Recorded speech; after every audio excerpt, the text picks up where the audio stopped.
अस्सलाम वालेकुम। SM news के साथ मैं हूं मुकद्दर रज़ा। SM न्यूज़ स्टूडियो में खुशामदीद। खबरों का सिलसिला बढ़ाते हुए हम शामिल करते हैं कराची से। SHO थाना मंगो पीर इंस्पेक्टर अमीन खोसा ने खुफिया मालूमात की बुनियाद पर पुलिस पार्टी के हमरा एक छापामार कार्रवाई के दौरान मंशियात फरोशी, पुलिस मुकाबला, इक़दाम कत्ल और स्ट्रीट क्राइम के मुतअद्दिद वारदातों में पुलिस को इंतहाई मतलूब 2 मुलजिमान को गिरफ्तार कर लिया है।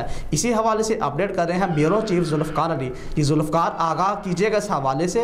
जी बिल्कुल, इस हवाले से SHO मंगो पीर अमीन खोसो का कहना है कि छापामार कार्रवाई के दौरान बदनाम ज़माना, मंशियात फरोश, पुलिस मुकाबला, इक़दाम कत्ल समेत डकैती के मतअद्दिद मुकदमात में पुलिस को इंतहाई मतलूब मुलजमान नमान और अब्दुल मालिक को गिरफ्तार करके इनके कब्जे से 3250 ग्राम आला क्वालिटी की चरस बरामद कर ली गई है।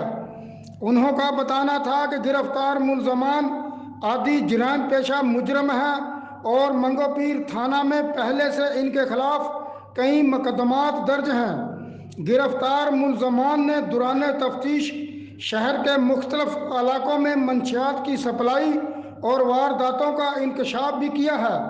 मुलजमान के खिलाफ मुकदमा दर्ज करके मजीद तफ्तीश शुरू कर दी गई है। जी बहुत शुक्रिया जुल्फ़कार तफसीलात से आगाह करने के लिए।